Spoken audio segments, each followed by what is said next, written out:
गंगे च यमुने चैव गोदावरी सरस्वती नर्मदे सिंधु कावेरी जलेस्मिन् सन्निधिं कुरु। भारतवर्ष सनातन धर्म की वह पवित्र धरा है जिसके कण कण में, जिसके हर पर्वत में, जिसकी हर नदी में, जिसके हर क्षेत्र में, हर तीर्थों में सनातन धर्म की आस्था जो है निहित होती है, आस्था प्रवाहित होती है, आस्था जीवंत होती है। ये भारतवर्ष की भूमि है। ये उत्तर से लेकर के दक्षिण तक और पूरब से लेकर कर पश्चिम तक इसके हर अंचल में सनातन धर्म की पवित्र आस्थाएं समाहित हैं। और इसी कारण से चाहे राजनीतिक सीमाएं इतिहास में समय समय पर बदलती रही हैं, लेकिन इसके उपरांत एकमात्र कारण जो पूरे भारतवर्ष को एकात्म रखता है वह सनातन धर्म ही है। सनातन धर्म के होने के कारण ही ये भारतवर्ष है और कोई कारण नहीं है। जो कृत्रिम कारण गिनाए जाते हैं वह कुछ भी नहीं है। हमारे यहाँ एक कहावत है, कोस कोस पर पानी और 4 कोस पर वाणी। हर कोस पे पानी बदल जाता है, अर्थात जलवायु परिवर्तित हो जाती है। कहीं उष्ण क्षेत्र है तो कहीं शीतल क्षेत्र हैं। इसी प्रकार से वाणी यानी बोली हर 4 कोस पे बदल जाती है। भाषाएं तो प्रांतगत, आप देखते हैं कि हर प्रांत की अलग भाषाएं हैं, लेकिन भाषाओं में एक भाषा में भी कुछ अंचल में बदलते ही बोली का स्वरूप बदल जाता है और बोली भी एक नहीं रहती। लेकिन सब कुछ होते हुए भी, सब अंतर होते हुए भी भारतवर्ष एक है। तो केवल एक कारण है, मैं दोहरा रहा हूँ, एक ही कारण है जिसके कारण पूरा भारतवर्ष एक है, वह है सनातन धर्म और इसकी आस्था। और जो जन जन में व्याप्त है, चाहे कोई बहुत विद्वान व्यक्ति हो, कोई पढ़ा लिखा हो, या कोई साधारण बिल्कुल ग्राम्य व्यक्ति हो, लेकिन सनातन धर्म की आस्था सब में समान है। और इसी कारण से भारतवर्ष उत्तर से दक्षिण तक, हिमालय से सागर तक, अटक से कटक तक भारतवर्ष एक है। इसीलिए जो कहा है कि वहाँ के स्थानीय धर्म समाप्त हो गए, लेकिन भारतवर्ष में अभी भी भारतीयता जो विद्यमान है वह सनातन धर्म के कारण ही है। हम समय समय पर सनातन धर्म के उन बिंदुओं को लेंगे जिनसे पूरा भारत एकात्म है, पूरे भारत में तारतम्य है। अनेक बिंदुओं में से एक जो है, मैंने अभी प्रारंभ में बोला, उस बिंदु को लेते हैं जिसे सामान्य बोलचाल की भाषा में स्नान का मंत्र कहा जाता है। गंगे च यमुने चैव गोदावरी सरस्वती नर्मदे सिंधु कावेरी जलेस्मिन् सन्निधिं कुरु।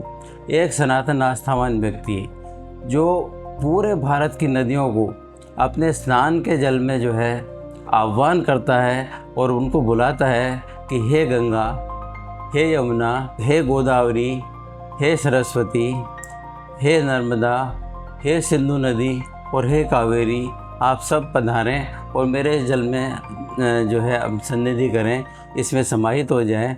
और उससे वह स्नान करना चाहता है। उसकी प्रतिदिन की आस्था है कि वह भारत की इन पवित्र नदियों का स्नान करे। आपने देखा होगा कि जब पूजा होती है, पाठ होता है, तो पंडित जी एक कुंभ में जल की स्थापना करते हैं। उसमें वरुण का जो है कि पूजा की जाती है। उसमें भी सागरों के जल के आह्वान के साथ साथ ही नदियों का, जो पवित्र नदियां हैं भारत की, जलों का भी इसमें आह्वान किया जाता है और उनको समाहित किया जाता है। आपने देखा होगा जो इस प्रकार के तत्व हैं जो सनातन धर्म की आस्था को चोट पहुंचाना चाहते हैं, वो अनेक कारण जो है बताते रहते हैं। लेकिन अगर मनुष्य को जानकारी हो सनातन धर्म के कितने गूढ़ तत्व हैं जिनके कारण भारतवर्ष के जो है अवधारणाएं हैं, तो वो अगर उसको जान पाए तो निश्चित रूप से उसे बड़ा गौरव होगा अपने सनातन धर्म पर। अब आप देखिए, जो मैंने कहा कि गंगा का उद्गम कहाँ है? हिमालय में, उत्तराखंड में गंगोत्री ग्लेशियर और उसके ऊपर में गोमुख, वहाँ से गंगा का उद्गम होता है। वहाँ से कलकल निनाद करती हुई गंगा अलकनंदा से मिल करके, अन्य छोटी नदियों से मिल करके, और ऋषिकेश, हरिद्वार, इसके बाद फिर वाराणसी, प्रयागराज, सब बड़े बड़े तीर्थों में जन जन के जो है आस्था के केंद्र बनती हुई, सबके पापों को धोती हुई और पूरे आर्यावर्त क्षेत्र को पार करती हुई बंगाल की खाड़ी में जा कर के और गंगा सागर में जाके समाहित होती है, सागर में मिल जाती है।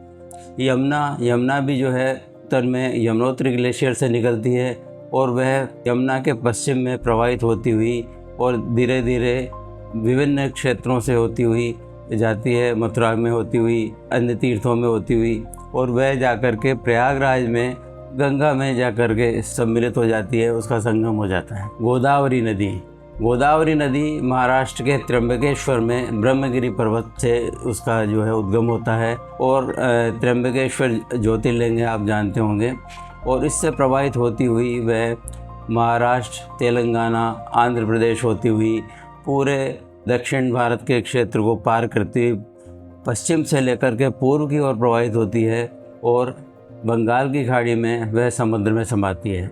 यह भी एक विशाल नदी है, इसको दक्षिण गंगा भी कहा जाता है। सरस्वती नदी, सरस्वती नदी का उद्गम जो है ये भी आजकल उसका प्रत्यक्ष दर्शन लोप हो गया है, लेकिन इसका भी उद्गम हिमालय क्षेत्र से ही था और होते हुए वह वर्तमान में जो थार का रेगिस्तान है इसके नीचे से पहले इसका प्रवाह होने के प्रमाण मिलते हैं। यह भी प्रमाण ऐतिहासिक रूप से है कि पूर्व में, इससे पूर्व वह जो प्रयागराज है इसी में सरस्वती का भी समागम होता था और इसीलिए वहाँ से गंगा, यमुना और सरस्वती मिलकर के प्रवाहित होती थी, इसलिए उसे त्रिवेणी का नाम दिया गया है आगे। तो गंगा, यमुना, सरस्वती तीनों नदियाँ जो है हिमालय से प्रवाहित होती थी, वो भारत की पवित्र आस्था का केंद्र रही हैं। गोदावरी के बाद आ जाती है नर्मदा नदी। मध्य भारत के अमरकंटक की पहाड़ियों से नर्मदा नदी का प्रवाह होता है और कहते हैं कि नर्मदा के कंकर सभी शंकर। नर्मदा नदी विंध्याचल और सतपुड़ा के मध्य पहाड़ियों से बीच से बहती हुई और मध्य भारत से पश्चिम की ओर प्रवाहित होती है। यह महाराष्ट्र, मध्य प्रदेश के बाद महाराष्ट्र और गुजरात होती हुई खंबात की खाड़ी में जाकर मिलती है। ओंकारेश्वर, ममलेश्वर आदि तीर्थ स्थल इसके पवित्र तट पर ही विराजमान है। इसके बाद बात करते हैं सिंधु नदी की। अब आप देखिए, सिंधु नदी वर्तमान में भारत का जो क्षेत्र है इसके बहुत ही ऊपर अल्प क्षेत्र से प्रवाहित होती है, लेकिन पूर्व में हिमालय के भी उत्तर में तिब्बत के पठारों में कैलाश मानसरोवर क्षेत्र से इसका उद्गम होता है और ये पश्चिम की ओर बहती हुई लद्दाख के क्षेत्र में, भारत के क्षेत्र में आती है और आगे प्रवाहित होती हुई जो बृहत्तर भारत है उसमें पश्चिम की ओर जाती है। जो आज पाकिस्तान, दुर्भाग्यवश पाकिस्तान के क्षेत्र में आ गया है, वह पाकिस्तान के खैबर पख्तूनख्वा, पंजाब से होती हुई और सिंध क्षेत्र में जाती है और सिंध के कराची के पास जाकर के और अरब सागर में जाके समाहित होती है। इसमें जो सिंधु नदी है इसमें हमारी अन्य 5 नदियाँ चेनाब, झेलम, सतलज, रावी और व्यास, वह भी निकल करके उसमें का समागम होता है। तो ये भी भारत की ही पवित्र नदियाँ हैं जिनको आज भी हर सनातनी उसका आह्वान करता है। सिंधु नदी हमारी नदी है और उसी के नाम से, सिंधु के नाम से हिंदू क्षेत्र भी बना है और इसका जो अंग्रेजी नाम है इंडस, उससे इंडिया नाम भी बना है। तो ये भी हमारी पवित्र नदियों हैं। और इसके बाद कावेरी नदी। कावेरी नदी दक्षिण भारत की पवित्र नदी है। कर्नाटक के कुर्ग में जो है ब्रह्मगिरी पर्वत के पास से जाकर के निकलती है और यह कर्नाटक में प्रवाहित होती है और तमिलनाडु में जाती है। वहाँ पर जो श्रीरंगम तीर्थ स्थल है, बहुत विशाल जो एक दिव्य देश है, उससे करके होती हुई और तमिलनाडु में जाकर के बंगाल की खाड़ी में सागर में समाती है। इस प्रकार सभी नदियाँ, भारत की पवित्र नदियाँ विभिन्न क्षेत्रों में और ऐसे ऐसे क्षेत्रों में जिन्हें सामान्यतया पूर्व में कोई भारतीय जानता भी नहीं होगा। आज तो साधन उपलब्ध हो गए जिससे हर व्यक्ति हर क्षेत्र में चला जाता है, लेकिन उस समय हर जनसाधारण, सामान्य नागरिक वह इन सब का आह्वान करता था अपने दैनिक स्नान में, अपने पूजा पाठ के कार्यक्रमों में। तो यह सनातन के एकात्म की जो है अवधारणा है। कितने पवित्र जो है ऐसे बिंदु हैं, ऐसे अनेक बिंदु हैं जो हम समय समय पर आपको अवगत कराते रहेंगे। आप जानेंगे, आपको गौरव होगा अपने सनातनी होने पर। इस प्रकार से आगे के कार्यक्रम में हम और भी आगे बताएंगे। जय श्री राम। इस प्रकार हम आगे भी जो है इस तरह बताते रहेंगे। आप सब लोगों से प्रार्थना है कि आप इस चैनल को सब्सक्राइब कर लीजिए और इसे पूरा देखें ताकि आपको जो है ऐसी नई अच्छी जानकारियाँ मिलती रहे। इसके साथ ही जय श्री राम।